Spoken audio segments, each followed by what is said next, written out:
사람의 내면에는 성격과 성품, 기질이란 게 있습니다.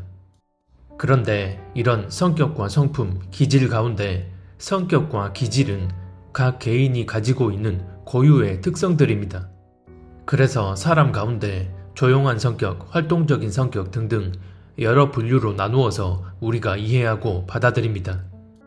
즉, 여러 다양한 성격들은 그 자체로 우리 각자 안에 자연스럽게 존재하는 것들로서 어떤 성격이 옳다, 그르다를 논할 수가 없습니다.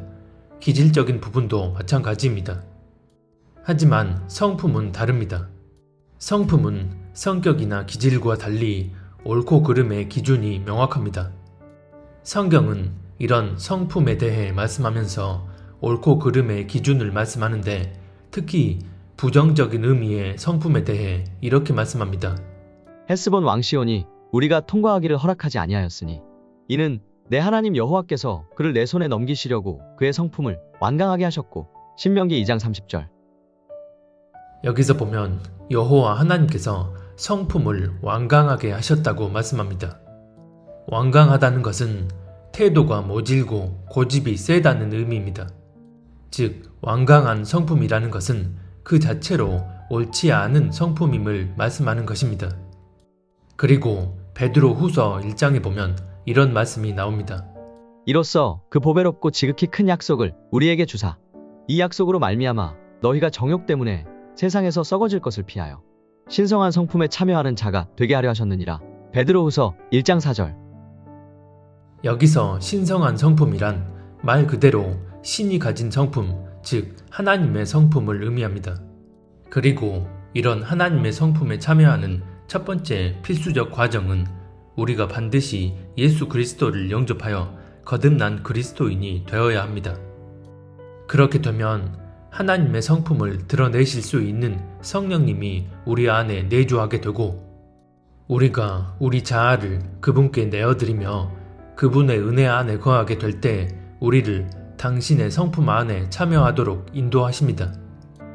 이 말은 한 번 거듭났다고 해서 우리에게 하나님의 성품이 자동으로 드러난다는 게 아니라 거듭난 후 우리가 그분의 실질적인 인도함을 받을 때 우리에게서 하나님의 성품이 드러나게 되고 이것이 바로 신성한 성품에 참여하게 되는 것입니다. 그러면 이런 하나님의 성품에는 어떤 것들이 있는지 성경을 통해 한번 살펴보겠습니다. 먼저 시편 78편은 이렇게 말씀합니다. 오직 하나님은 긍휼하심으로 죄악을 덮어주시어 멸망시키지 아니하시고 그의 진노를 여러 번 돌이키시며 그의 모든 분을 다 쏟아내지 아니하셨으니. 시편 78편 38절. 여기서 보면 하나님은 긍휼하신 분이라고 말씀합니다. 그러면 하나님의 이런 긍휼하심이 어떻게 드러나느냐? 바로 그의 진노를 여러 번 돌이키신다고 말씀합니다. 여기서 여러 번 돌이키신다는 의미가 뭘까요? 바로 오래 참으심입니다. 그래서 진노를 한 번에 확 쏟지 않으시고 여러 번 돌이키신다는 것이고 이런 긍휼함과 오래 참음이 바로 하나님의 성품인 것입니다. 그런데 이런 오래 참음을 사람에게 적용시킬 때 어려운 일이 있으면 주먹을 불끈 쥐고 이 악물고 견디는 것으로 오해하는 경우가 있습니다. 이것은 그냥 내 힘과 의지로 버티는 것이지 성경이 말씀하는 그런 오래 참음은 아닙니다. 성경이 말씀하는 오래 참음이란 내 힘과 의지로 견디고 버티는 것이 아니라 예수님을 영접하고 거듭난 후 내 안에 내주하신 성령께서 하나님의 성품을 드러내심으로 오래 참게 되는 것을 말합니다. 그래서 요한 1서 4장에 보면 이런 말씀이 나옵니다. 하나님이 우리를 사랑하시는 사랑을 우리가 알고 믿었노니 하나님은 사랑이시라. 사랑 안에 거하는 자는 하나님 안에 거하고 하나님도 그의 안에 거하시느니라. 요한 1서 4장 16절. 여기서 보면 하나님은 사랑이시라고 말씀하는데 그 사랑이신 하나님이 우리 안에 거하게 되면 우리도 그 안에 거하게 된다고 말씀합니다. 그래서 이런 사랑 안에 거하게 되면 나오게 되는 하나님의 성품이 바로 오래 참음인 것이고 고린도전서 13장 4절은 이런 사랑의 특성에 대해 말씀하면서 사랑은 오래 참는 것이라고 말씀하는 것입니다. 성경을 통해 우리 내면에서 비롯되는 내적 특성이 선하냐 악하냐를 명확히 규정하고 있다면 그것은 우리의 성격이나 기질이 아닌 성품으로 인식을 해야 합니다. 그래서 잠언 14장은 이렇게 말씀합니다. 진노하기를 더디하는 자는 큰 명철이 있으나 영이 조급한 자는 어리석음을 높이느니라. 잠언 14장 29절.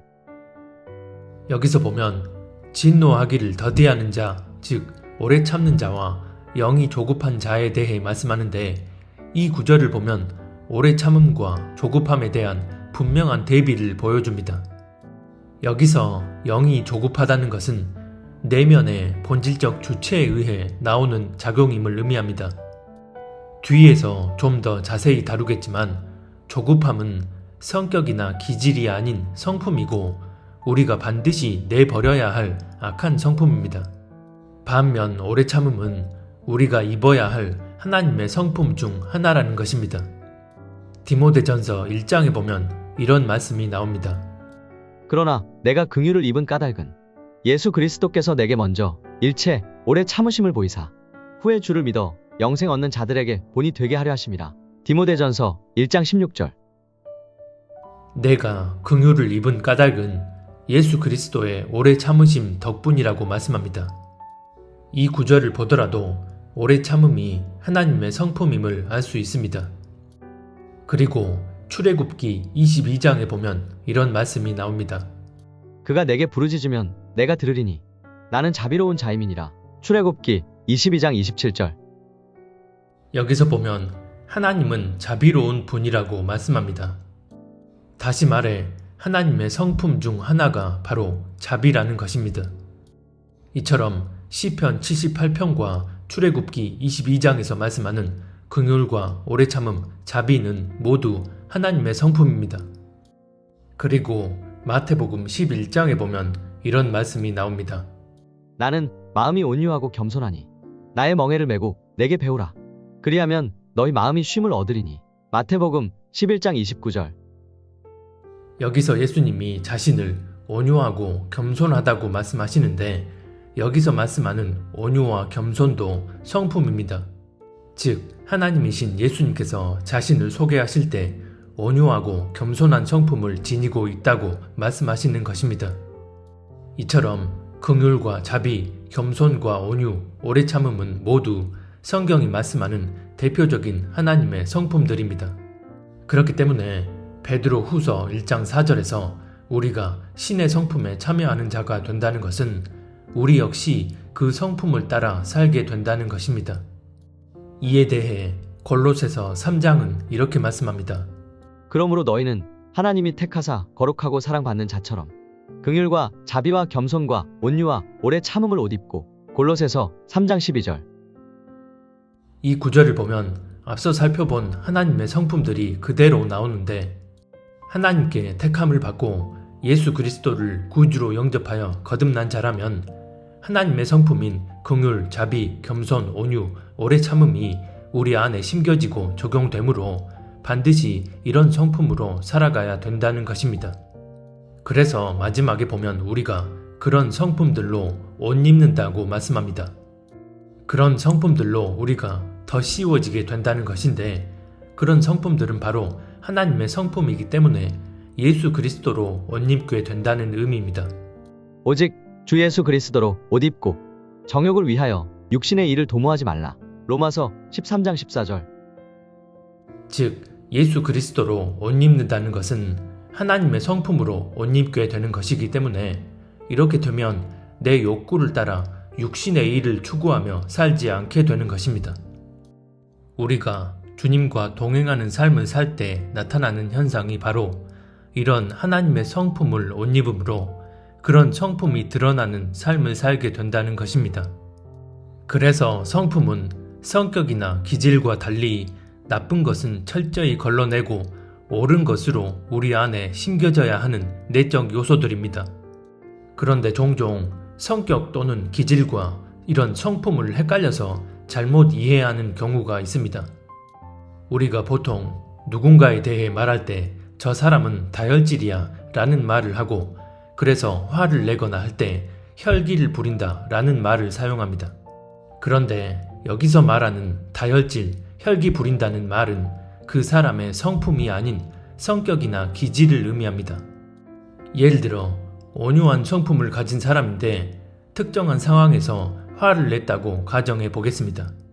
그런데 단순히 화를 낸 그 상황만 보고서 그 사람을 안 좋은 성품을 가진 사람으로 결론 내려버린다면 이것은 잘못된 경우입니다. 앞서 본 바와 같이 예수님께서는 자신을 온유하고 겸손한 사람이라고 말씀하셨습니다. 그런데 장사꾼들이 성전 안을 차지하고서 물건을 매매하는 광경을 보시고서 이런 행동을 보이십니다. 성전 안에서 소와 양과 비둘기 파는 사람들과 돈 바꾸는 사람들이 앉아있는 것을 보시고 노끈으로 채찍을 만드사 양이나 소를 다 성전에서 내쫓으시고 돈 바꾸는 사람들의 돈을 쏟으시며 상을 엎으시고 요한복음 2장 14-15절. 우리가 보통 메시아라고 하면 아주 차분하고 근엄한 태도로 어딜 가서든 품위를 잃지 않고 다른 이들에게 존경과 흠모를 받는 이런 식의 메시아상을 그려놓습니다. 그래서 많은 경우 예수님이 소리를 지르고 상을 뒤집어 엎고 채찍을 만들어 막 휘두르는 이런 행동에 대해 의아한 생각을 가집니다. 그런데 우리가 성경에서 일어나는 모든 상황, 특히 예수님이 행하신 하나하나의 모든 행적들은 성부 하나님과 하나로 연합된 상태에서 철저히 의도된 행동이었다는 것을 알아야 합니다. 이것을 요한복음 14장은 이렇게 말씀합니다. 내가 아버지 안에 거하고 아버지는 내 안에 계신 것을 내가 믿지 아니하느냐. 내가 너희에게 이르는 말은 스스로 하는 것이 아니라 아버지께서 내 안에 계셔서 그의 일을 하시는 것이라. 요한복음 14장 10절. 예수님과 하나님 아버지가 서로 하나가 된 상태에서 예수님을 통해 하나님께서 당신이 뜻하고자 하시는 일을 하신다는 것입니다. 이런 성부 하나님의 뜻에 의한 예수님의 모든 말과 행동들은 이미 기록된 구약 성경을 실현하기 위한 것이었고, 더 나아가 공생의 기간 동안 자신의 행적이 새롭게 기록될 신약 성경을 통해 후대의 모든 사람들이 교훈에 이르도록 하기 위함이었던 것입니다. 모든 성경은 하나님의 감동으로 된 것으로 교훈과 책망과 바르게 함과 의로 교육하기에 유익하니. 디모데후서 3장 16절. 그렇기 때문에 예수님이 성전 안에서 매매하는 그들을 향해 보이신 행동들은 자기 감정대로 행동하신 게 아니라 성전 안에서의 그런 행위가 하나님의 심판을 부르는 잘못된 행위라는 것을 후대의 사람들이 바르게 깨닫도록 하기 위해 행동으로 그렇게 드러내야만 했던 것입니다. 사복음서에서 예수님이 서기관 바리새인들과 이런저런 논쟁을 벌이는 부분도 마찬가지입니다. 예수님이 그렇게 유대 종교인들과 옳고 그름에 대해 논쟁을 벌이신 목적은 눈앞에 있는 그 사람들을 위한 것만이 아닙니다.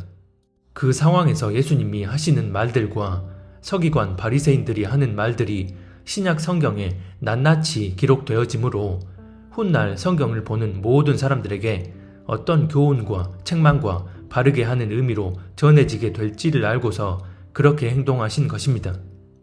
그렇기 때문에 온유한 성품을 지니신 예수님이 다소 과격해 보이는 그런 말과 행동을 하신 이유는 그들의 행태가 얼마나 심판을 부르는 잘못된 행위인지 성경을 접하게 될 후대의 사람들에게 분명하게 알도록 하시기 위한 가장 최적의 행동이었기 때문입니다. 이처럼 성경이 말씀하는 온유한 성품이란 우리가 단순하게 생각하는 그런 것과는 다릅니다. 그래서 우리가 온유라는 단어를 떠올릴 때 자연스레 머릿속에 따라오는 단어들인 부드러움, 따뜻함, 위로 등등만을 일방적으로 매치시켜서 반드시 그런 단어와 부합되는 듯한 외적인 행동으로 이어져야 한다고 여겨선 안 됩니다. 그런데 마지막 때에 나타나는 특징 중 하나는 드러나는 현상에 지나치게 집중한다는 것입니다. 이렇게 되면 그 내면의 본질은 깨닫지 못하고 그저 외적으로 드러나는 부분과 또 긍정적인 가치 기준만을 절대선인 것처럼 여기게 됩니다. 문제는 이것이 우리의 생명과 직결되는 죄 문제에 해당된다면 상황은 더욱 심각해지는데, 사랑, 인권이라는 선으로 포장된 명분 하에 동성애도 죄가 아니다, 간통도 죄가 아니다, 낙태도 죄가 아니다 라고 하며 타락한 사회 풍조가 교회 안에까지 뻗치게 됩니다. 그래서 오늘날 교회 안에서 주로 행해지는 일들을 보면 세상과 별 다를 바 없이 힐링, 위로, 치유 등의 주제로 집회나 행사 등이 무분별하게 열립니다. 하나님의 뜻을 헤아리고 그 뜻대로 세상을 거슬러 나아가는 이들은 특별한 사명을 받은 극소수에게나 해당되는 것처럼 하나님에 대한 경외함과 죄와 심판, 강력한 회개의 메시지 대신 사람을 위로하시고 축복하시고 사랑해 주시는 하나님만을 아주 편향적으로 전하며 그렇게 사람에게 초점이 맞춰진 메시지들이 주를 이룹니다. 이런 메시지 자체가 잘못됐다는 것이 아닙니다. 문제는 이런 메시지에만 내 영이 길들여지게 되면 결국 이 땅에서의 삶을 내가 주인 되어 내가 바라고 원하는 대로 살아가면서도 스스로 그것을 당연시 여기고 그러는 가운데 하나님은 그런 나를 도와주시고 지키시는 하나님으로만 인식해 버립니다. 세상에서 통용되는 사람 중심의 인본적 가치 기준이 교회 안에까지 스며들어와 복음의 변질이 이루어지는 것입니다. 그렇기 때문에 사탄이 사람들을 멸망길로 끌고 가기 위한 최적의 전략이 바로 더욱더 광명한 모양을 가장해서 사람들을 이 교묘한 미혹에 서서히 젖어들게 하는 것입니다. 그런데 사탄은 마지막 때 광명한 천사의 모양을 하고서 사람들을 속이기도 하지만 반대로 있는 그대로의 악한 본성을 그대로 드러내며 사람들을 삼키기도 합니다. 사탄의 악한 본성이 사람들의 내면에 침투하여 악행을 서슴없이 저지르게 하는 것입니다. 그래서 지하철에서나 길거리에서 묻지마 폭행, 묻지마 살인이 수시로 일어나고 아파트 층간소음 등으로 분쟁과 다툼, 심지어 살인까지 벌어집니다. 미국 같은 나라에서는 갈수록 빈번하게 묻지마 총기 난사가 발생합니다. 또 SNS나 인터넷상에서 특정인에 대한 조롱과 폭언이 난무하고 연예인이나 스포츠 선수가 어떤 사회적 잘못을 저지르게 되면 끝까지 따라다니며 욕설과 악플을 답니다. 진영 논리에 의해 특정 정치인을 추종하는 이들이 자신들만이 마치 깨어있는 시민인 것처럼 자기들 입맛에 맞지 않는 누군가가 보이면 좌표 찍고 우르르 몰려가서 집단 마녀 사냥을 합니다. 디모데 후서 3장에 보면 말세에 고통하는 때가 이른다고 하면서 나타나는 여러 특징들 가운데 무정하고 원통함을 풀지 않고 사나워진다는 말씀 그대로입니다. 이 모든 현상은 사탄이 있는 그대로의 속성을 가지고 죄의 본성을 가진 사람들 안에 침투하여 그런 감정적 행위를 부채질하는 것입니다. 마지막 때 사탄은 이처럼 전혀 다른 투트랙 전략으로 사람들을 멸망길로 이끌고 있는데 이런 사탄의 계략에 놀아나지 않기 위해선 분명한 말씀의 진리적 기준 안에서 하나님의 성품을 옷 입어야만 합니다. 그런데 여기서 알아야 할 것은 성품과 성격은 전혀 다르기 때문에 우리는 이것을 잘 구분해서 삶에 적용해야 합니다. 아무리 성격이 다혈질적이라 해도 성품이 온유하다고 한다면 단지 자기 감정에 맞지 않는다고, 자기 기분에 맞지 않는다고, 자기 욕구에 충족되지 않는다고 혈기를 아무렇지 않게 내뿜고 그렇게 살아가지 않습니다. 만약 이렇게 행한다면 이것은 성격이 그래서가 아니라 성품이 온유하지 못해서입니다. 우리가 거듭난 그리스도인이 되어 그분의 영이 내 안에 역사하심으로 그분과 동행하는 삶을 산다면 그분의 성품인 긍휼, 자비, 겸손, 온유, 오래 참음이 우리 안에 심겨짐으로 우리 역시 그렇게 살게 됩니다. 물론 그런 온유함이 심겨져 있음에도 때로는 혈기가 나오지 말아야 할 상황임에도 잘못된 것들이 표출될 수도 있습니다. 허나 날마다 하나님을 경외하며 자기 자신을 겸비하게 돌아보는 사람이라면 설사 그런 혈기가 본의 아니게 드러났다 하더라도 그 사실을 분명하게 깨닫고 그분이 내 안에서 역사하시도록 은혜를 구하며 끊임없이 자신을 그분께 내어드립니다. 그런 내면에서 일어나는 작용은 애초에 우리 안에 내재되어 있는 옛사람의 본성이기 때문에 우리가 노력한다고 해결되는 게 아니라 끊임없이 그런 옛사람의 본성을 주님께 내어드리고 내 안에 내주에 계신 성령께서 역사하시어 그분의 성품을 덧입어야만 되는 것입니다. 그렇게 되면 활발하고 혈기 넘치는 성격이 조용하고 내성적인 성격으로 바뀌는 게 아니라 본인이 가진 성격이 상황에 맞게 서서히 하나님의 뜻대로 다스려지게 됩니다. 하지만 성품은 다릅니다. 만약 내 뜻, 내 기분, 내 욕구에 맞지 않는다고 해서 쉽게 혈기를 부리고 그런 식으로 나아간다면 그것은 성격이 문제여서가 아니라 성품이 온유하지 못하고 조급해서입니다. 앞에서 살펴본 잠언 14장 말씀처럼 영이 조급하다는 것은 성품을 의미합니다. 성격이 급하다는 것과 성품이 조급하다는 것은 다릅니다. 성격이 급하다는 것은 단순히 행동을 서두르거나 빨리빨리 한다는 의미입니다. 하지만 성품이 조급하다는 것은 그런 육적인 차원을 넘어서 본질적으로 예수님을 앞서서 행동한다는 의미입니다. 즉, 어떤 상황과 문제 앞에서 하나님의 뜻이 무엇인지를 구하고 그분의 뜻대로 나아가기 위해 오래 참고 인내하는 게 아니라 눈앞의 상황과 현실에 의해 자기 생각과 방식대로 현실과 타협하여 거리낌 없이 나아가 버리는 것을 의미합니다. 이것은 오래 참음과 반대되는 조급한 성품으로 살아가는 것입니다. 만약 자녀를 키우는 부모라면 옆집 아이도 그 옆집 아이도 학원을 하루에 몇 군데씩 다니니 우리 아이가 혹시 뒤처질까봐 그런 세상 흐름에 발맞춰 아이를 이리저리 굴립니다. 그렇게 하는 게 하나님의 뜻인지 아닌지를 헤아릴 마음은 전혀 갖지 않고 세상에 동화되어 버린 상태에서 자신의 조급한 성품대로 나아가는 것입니다. 만약 계속 그런 식으로 나아가면서도 본인 스스로 깨닫지 못하고 하나님의 성품 안에 참여하려는 겸비한 마음을 갖지 않는다면 이런 사람에겐 하나님의 은혜가 임하기 어렵습니다. 날마다 계속해서 하나님의 성품 안에 참여하고자 하는 영적인 씨름을 성령 안에서 해나가지 않는다면 교회를 30년, 40년을 다녔고 목사, 장로, 권사, 선교사라 하더라도 예수님을 믿는 진짜 그리스도인이라 말할 수 없습니다. 갈라디아서 6장에 보면 이런 말씀이 나옵니다. 형제들아, 사람이 만일 무슨 범죄한 일이 드러나거든 신령한 너희는 온유한 심령으로 그러한 자를 바로잡고 너 자신을 살펴보아 너도 시험을 받을까 두려워하라.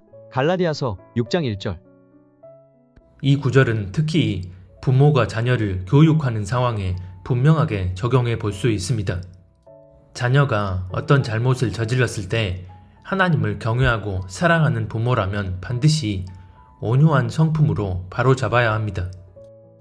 이 온유함이 없으면 어떤 그럴싸한 명분을 댄다 해도 그것은 결코 올바른 방향이 될 수 없습니다. 여기서 온유한 성품으로 바로잡는다는 것은 긍정과 부정 가운데 무조건 긍정적인 기조로 나아가야 한다는 게 아닙니다. 예를 들어 괜찮아, 넌 잘못한 게 없어, 그럴 수 있지 라고 부드럽게 웃으며 토닥여 줍니다. 상황에 따라선 우리가 강하게 질책하는 것이 아닌 이런 식의 말과 행동으로 위로해 줘야 하는 경우도 있습니다.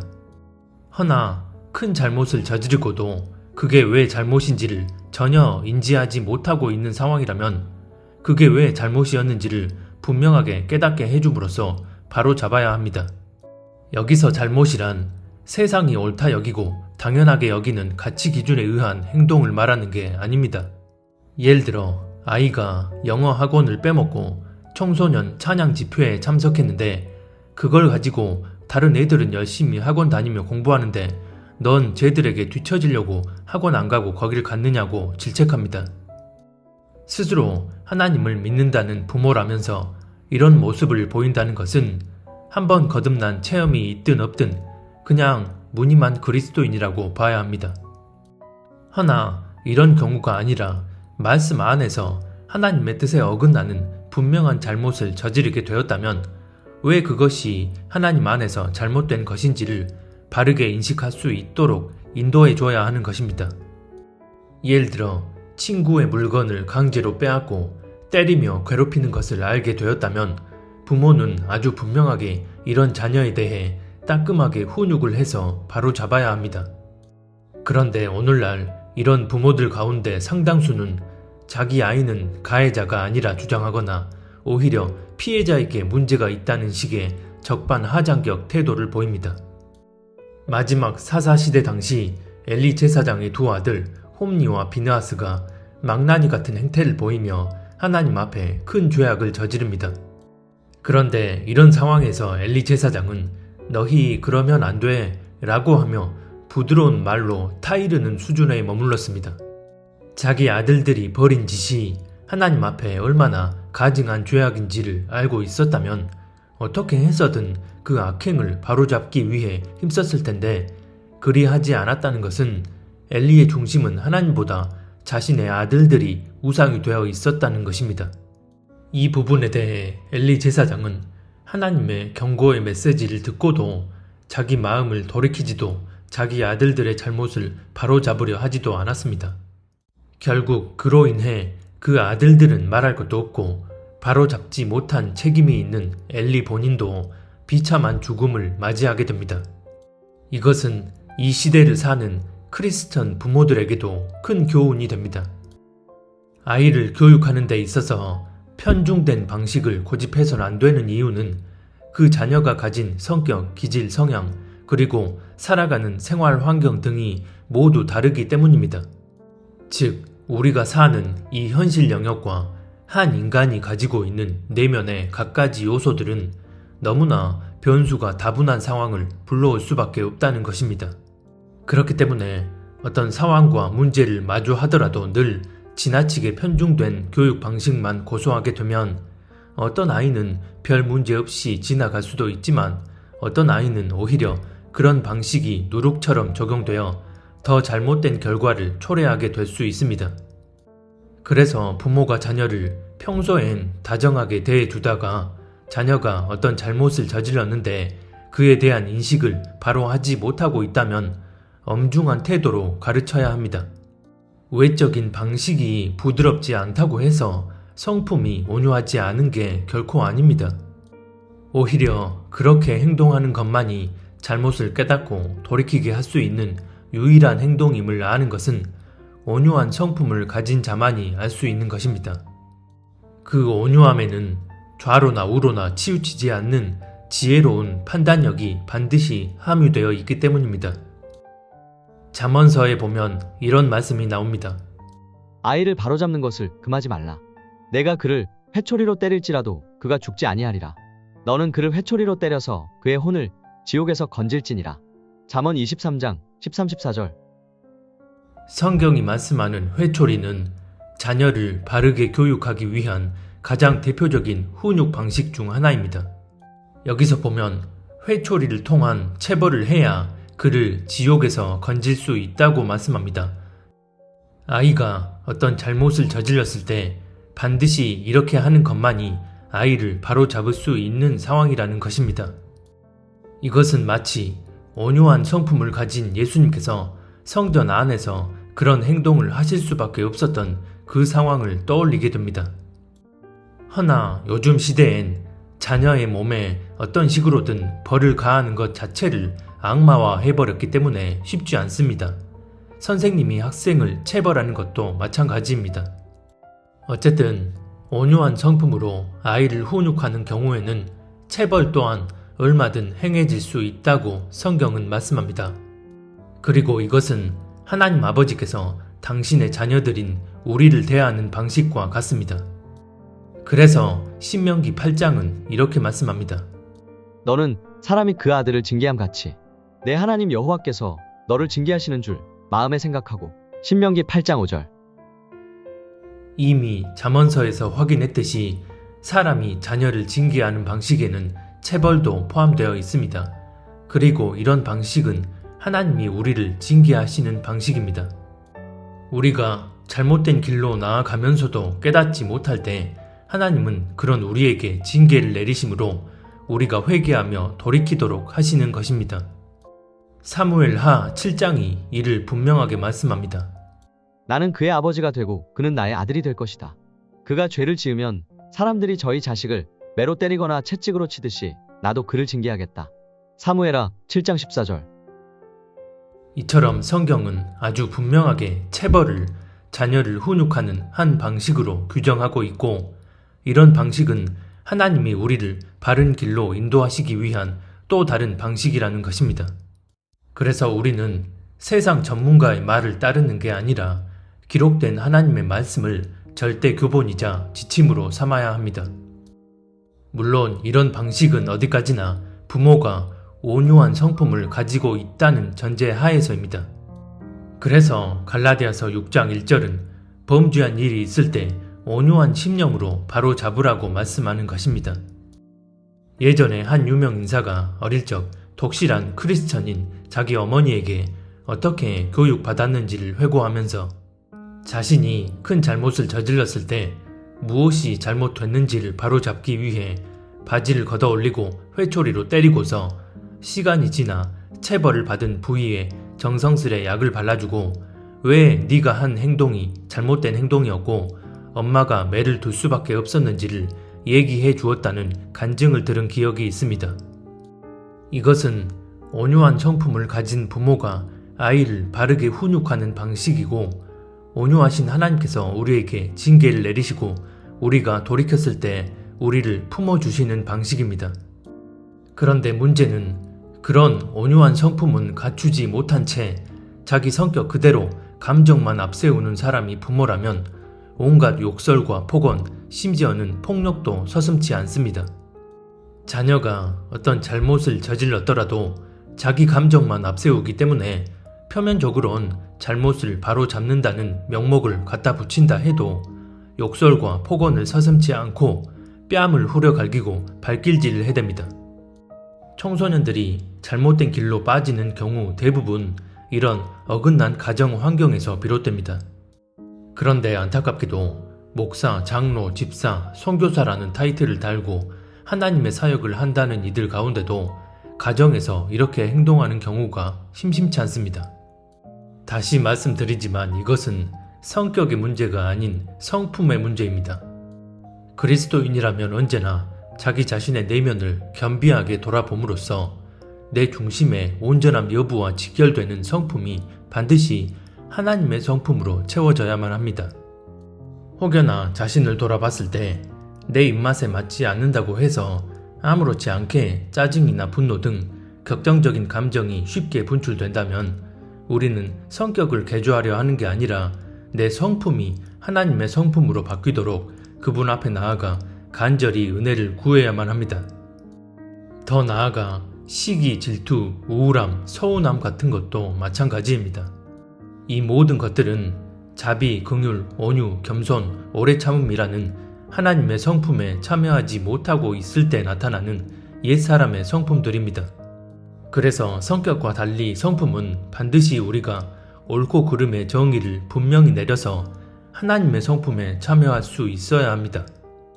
반면 성격은 각 사람마다 하나님이 부여해 주신 고유한 내적 특성입니다. 그래서 자세히 들여다보면 같은 조용한 성격이라 해도 각자 조금씩 다 다르고 같은 외향적인 성격이라 해도 그 안에서 조금씩 차이가 있습니다. 그래서 성격은 우리가 굳이 바꾸려고 할 필요가 없습니다.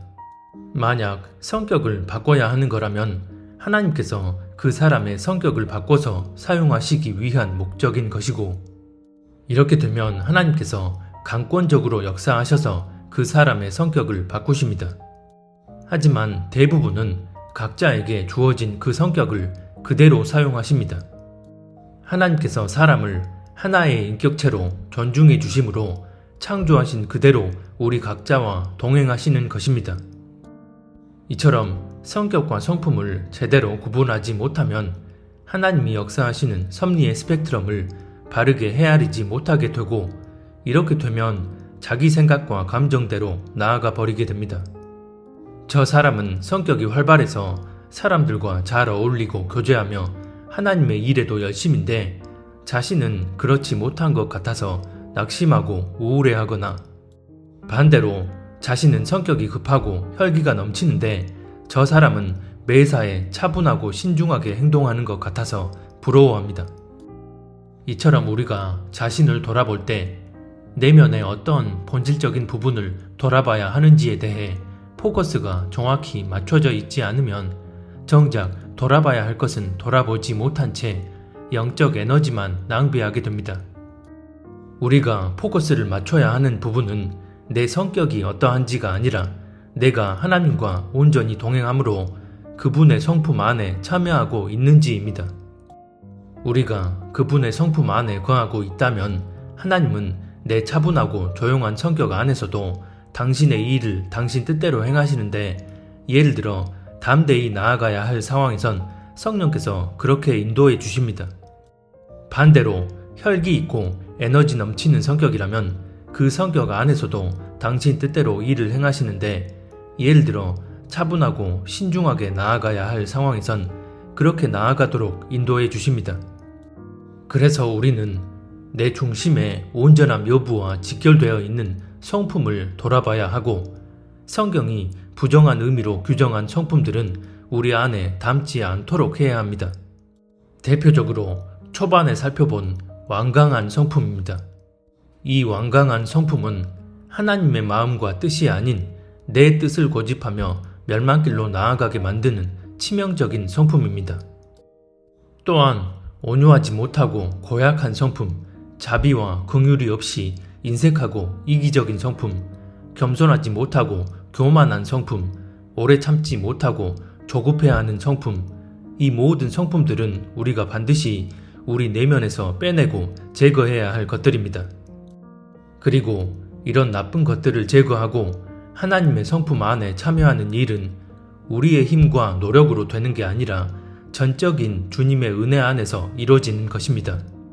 그래서 삶 가운데 마주치는 여러 상황과 문제들 앞에서 내 감정과 생각, 느낌, 인본적인 지식 등 내 자아가 솟구쳐 올라오려고 할 때 주님의 은혜를 간절히 간구하고 내 자아를 철저히 주님께 내어드려야 합니다. 그렇게 될 때 성령님이 우리 안에서 역사하시고 주님과 하나로 연합되어 서서히 그분의 성품으로 채워지며 그렇게 인도함을 받는 것입니다. 이것은 단번으로 끝나는 게 아니라 날마다 계속해서 주님 앞에 나아가 내 자신을 내어드리고 그 은혜 안에 거하는 믿음의 여정길입니다. 그래서 고린도전서 15장에 보면 사도 바울은 나는 날마다 죽노라고 말씀한 것입니다. 우리 모두 이렇게 하나님의 성품에 참여함으로써 주님과 온전히 동행하는 삶을 살다가 다시 오실 주님 앞에 첫 추수의 열매로 설 수 있기를 바랍니다.